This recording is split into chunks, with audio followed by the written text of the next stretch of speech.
Now, the coalition has pledged to halve the fuel excise for 12 months if they win the upcoming election, meaning a driver who fills up a 55-litre tank once a week would save around $14 a week. If you drive a large SUV or a ute, the savings will be about $20 a week. Nick, it's a policy the Greenies will certainly hate, but it leaves most Australians better off than Labor's 70 cents a day tax cut. Is this a winner? I think it's very well targeted, Rita. I think the sort of people that will benefit from this are the people in the outer suburbs and regions where the coalition has a very good chance of picking up some Labor seats from some very angry Labor voters in places like Sydney and Melbourne. These are the people with sometimes 2, 3, 4 cars per household, and not because they want to show off, but because they've simply got to have them to get anywhere. They're tradies, they're people having to take the kids to school, their mum's trying to get to work. So I think this will go down very well indeed, and it's much better than giving an almost nothing tax cut to almost everybody. It's much better to target this at hard-working Australians who really need some relief at the petrol pumps. Let's turn our attention now to this rally that took place. Looks like it's at the University of Technology in Sydney.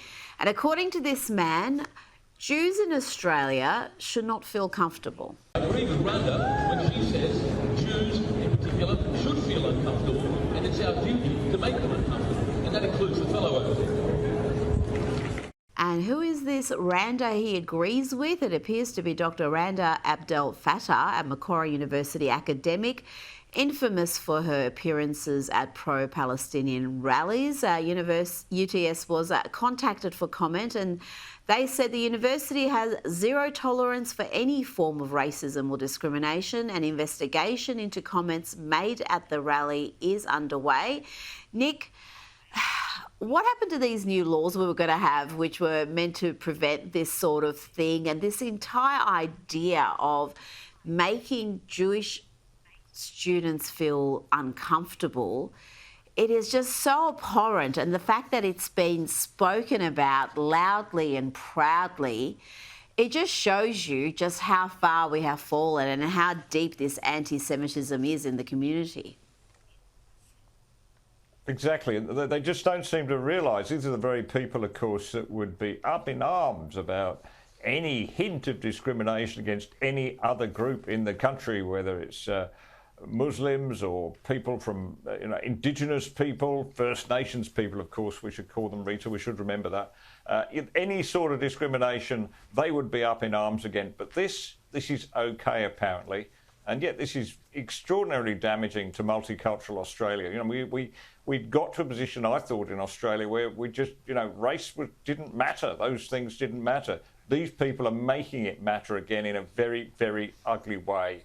And most Australians, I think, would be deeply uncomfortable about the fact that this sort of thing is not only going on, but apparently is condoned.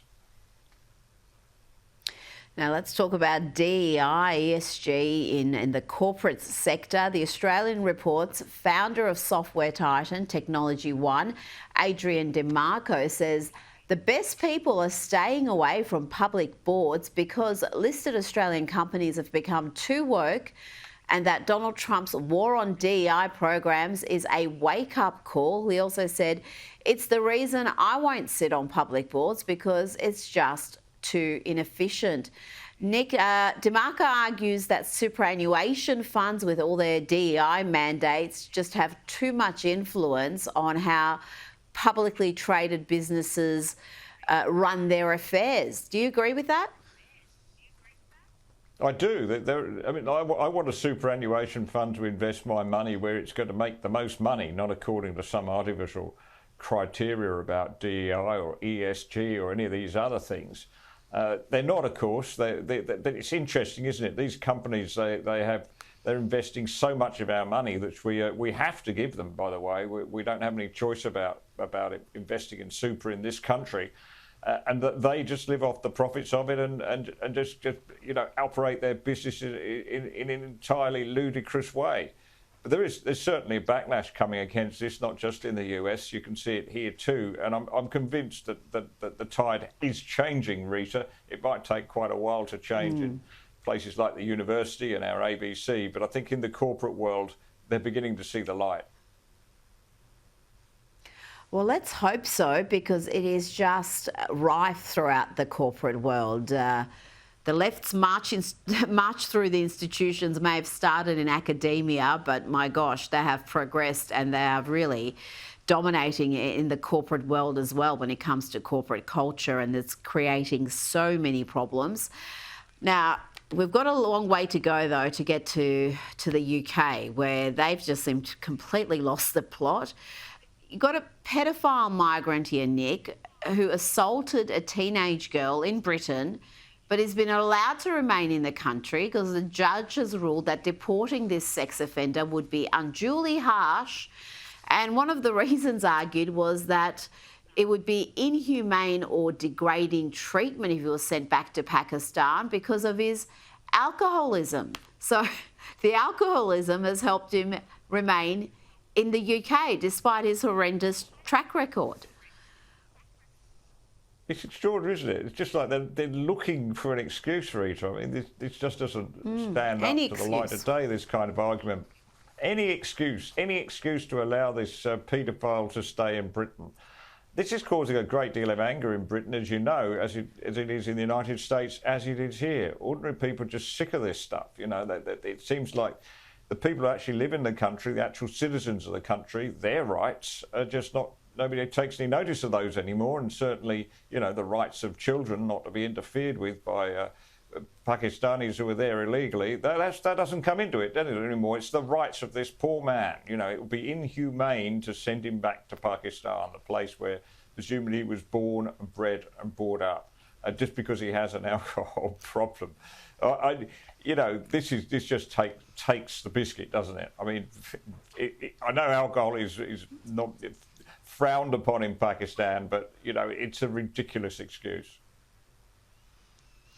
And another example of the UK completely losing the plot, Damon Joshua, who posted a comment about Hamas being disgusting terrorists. He posted this on a staff discussion board. That's what he said. He called Hamas disgusting terrorists. Well, apparently that caused significant offence, Nick, and he was sacked. He was sacked by Severn Trent Water, a UK water supply operator. What have we come to where if you call murderous, barbaric terrorists what they are, if you call them disgusting, you could lose your job? It's extraordinary, isn't it, Rita? It is absolutely extraordinary that a water company should think this was anything of their business, let alone a matter to dismiss a member of staff. I mean, what he said is entirely defensible. In fact, it's the truth. These are terrorists, and they are disgusting. So where does that cause harm to anybody? I mean, if anybody wants to dispute that, go ahead. But they are terrorists, and they are very, very disgusting people. I think disgusting is too mild a word, to be quite honest. So why this should cause any controversy said anywhere in the world, I don't know. Nick Cater, thank you so much for your time tonight.